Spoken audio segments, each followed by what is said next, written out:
Gyanatimirandasya Gyananjana Shalakaya Chakshurunmilitam Jena Tasma Shri Gurave Namaha. Bienvenue aux âmes libres, un programme pour la philosophie du yoga.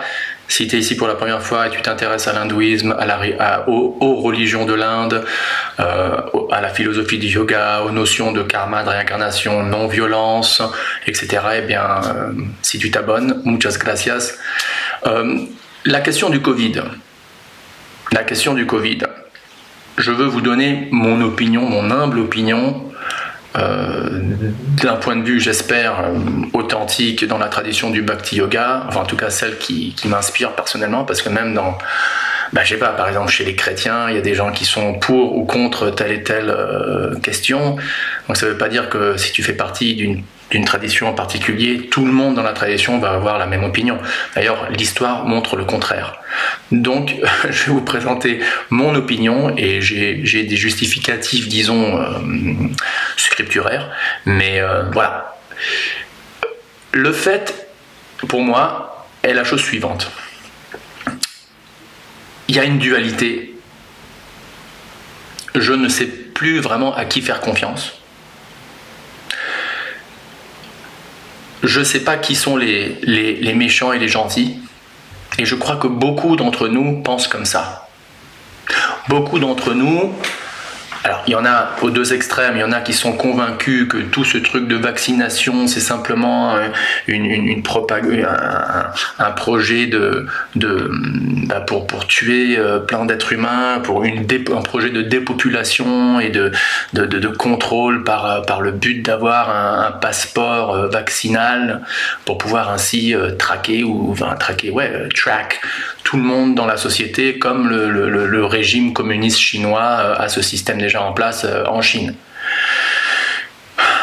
L'autre côté, l'autre extrême, non, les médias mainstream et le gouvernement ne veulent que du bien, et le vaccin, il y a tous les chiffres qui nous sont donnés vis-à-vis du nombre de morts, les ravages du Covid et les espoirs que ce vaccin inoffensif, sans aucune réaction mauvaise sur la santé, nous offre, c'est complètement bon et on devrait embrasser ça avec toute notre confiance et notre foi.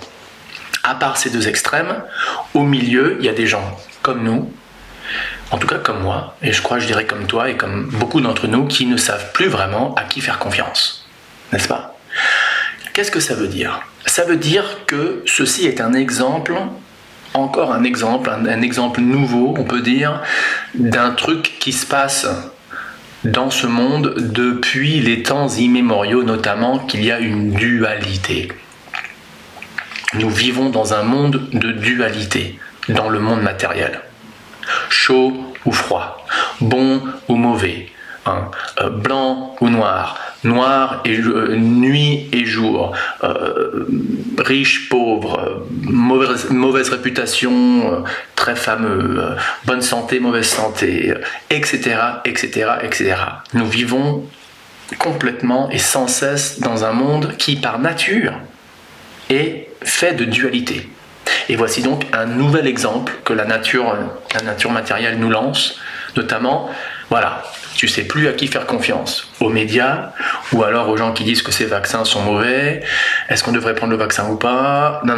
Encore une fois, il y a des positions qui se prennent, mais il y a beaucoup de gens au milieu qui sont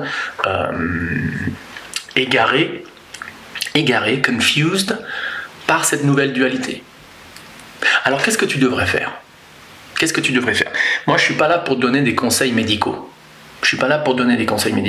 Mais je suis là pour te montrer, par un exemple flagrant devant nos propres yeux, que tu vis dans un monde de dualité, où tes sens, c'est-à-dire tes yeux, ton oreille, ton intellect, ton intelligence, ton mental, est toujours bombardé par des dualités qui te laissent dans la confusion, ou dans la confusion. Dans un dilemme après dilemme.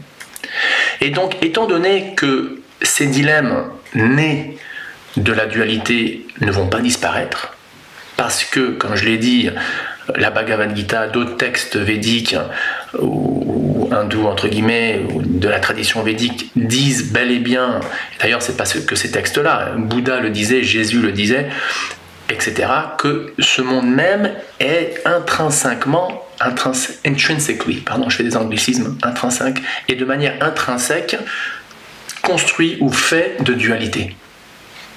Alors, quelle est la solution? La solution, c'est que tu devrais prendre refuge d'autant plus aux choses qui ne sont pas intrinsèquement duels, qui ne sont pas un but d'une dualité. Et c'est quoi ça? C'est Dieu. C'est toi en tant qu'âme spirituelle. C'est toi, c'est ta relation avec Dieu. C'est ta relation avec d'autres âmes. Et c'est la relation que Dieu a avec toi et avec d'autres âmes. Ça, cette notion, pas juste notion, on va le dire, bien que bon, j'en suis pas sûr, hein, mais j'ai une foi. Dieu est au-delà de la dualité. Toi, en tant qu'âme, existe aussi au-delà de la dualité. Et la relation qui te lie, toi et Dieu et toi, ça aussi, cette relation est transcendantale. Elle transcende la dualité. Donc, quand tu te trouves dans une situation où les dualités de ce monde augmentent, comme c'est le cas de nos jours depuis 1 an et demi avec toute cette crise et on ne sait plus vraiment à qui faire confiance, raison de plus pour prendre d'autant plus refuge en Dieu, dans la pratique du yoga, du bhakti yoga, en particulier le chant du mantra Hare Krishna, Krishna Krishna, Hare Hare, Hare Rama, Rama Rama, Hare Hare, ou d'autres noms de Dieu, avec l'idée que la pratique universelle pour cet âge dans lequel on vit, c'est le chant, la récitation, l'écoute des noms, principalement des noms, des saints noms de Dieu. La lecture de textes sacrés, donc si tu es chrétien, lis la Bible plus, lis le Coran plus si tu es musulman.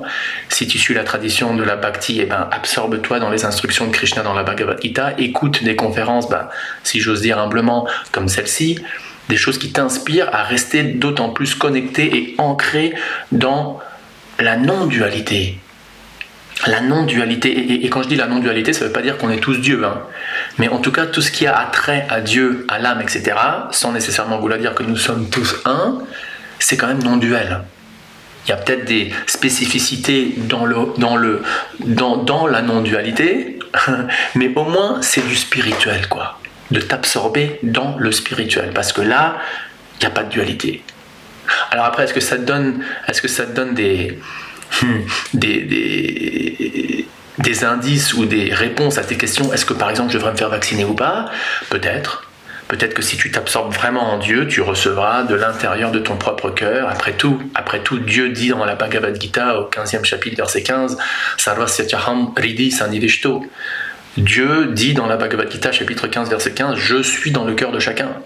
Et dans le verset 10, verset 8, verset 9 de la Bhagavad Gita, Krishna, Dieu dit Tesham satatayuktam bhajatam pritipurvakam tadami buddhi yogam tam yanamam upayantite. Je suis dans le cœur de chacun et celui ou celle qui se dédie à me servir, je lui donne de l'intérieur de son propre corps, de son propre cœur et corps aussi, l'intelligence par laquelle il ou elle peut revenir à moi.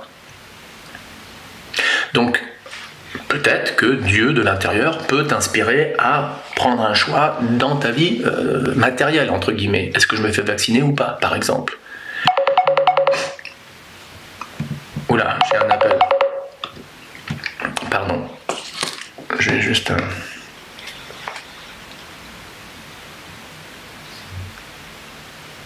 I will call you in exactly 5 minutes.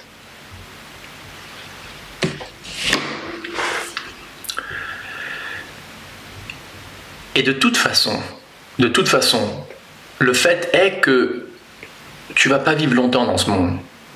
Tu vas devoir mourir. Donc, je dis pas que tu devrais pas faire attention à tes choix de santé, tes choix médicaux, tes choix pour entretenir ton corps, ton véhicule dans lequel tu es aussi longtemps que possible et aussi bien que possible. Mais le fait est que ultimement, ta tentative de vivre éternellement, qu'elle soit consciente ou inconsciente, elle va échouer. Tu vas mourir, quoi. Tout est temporaire dans ce monde, quoi. Donc, ce soit que tu meurs par le Covid ou par un vaccin qui te tue ou par autre cause, même si c'est la vieillesse naturelle et mourir dans ton lit à l'âge de 96 ans paisiblement, tu vas mourir. Donc, étant donné que tu vis dans une situation qui est éphémère, qui est temporaire et remplie de dualité, que ce soit une dualité X ou une dualité Y, verte ou blanche, à la vanille ou à la framboise, raison de plus pour, encore une fois, t'agripper, prendre encore plus refuge de choses dont tu peux être sûr, ou en tout cas avoir grande foi qu'elles existent réellement au-delà de la dualité. Et donc, c'est ta relation avec Dieu, ton service à Dieu, ton service à la mission de Dieu sur terre. Faire ce que Dieu veut que tu fasses sur terre. Ça, c'est des choses qui sont vraies, c'est des choses qui sont sûres. Et si tu fais confiance à ça, eh ben, il y a des très bonnes chances que tu pourras naviguer les dualités de ce monde, y compris celle de, par exemple, je me fais vacciner ou pas, nanana, avec plus de clarté matérielle, que dire de clarté spirituelle. Donc voilà. Pour ceux qui sont spirituels, ou qui essayent de vivre une vie spirituelle, on a cette opportunité, cette chance, quand on est face à une dualité, de prendre d'autant plus refuge en Dieu, et ainsi on peut donc transcender un peu plus, beaucoup plus, ces dualités, et ultimement rester conscient de Dieu, chose qui est la chose vraiment essentielle à faire dans notre existence, quoi. Voilà, merci de m'avoir écouté et restons en contact spirituellement et à la prochaine. Om Tat Sat. 1, 2, 3, 4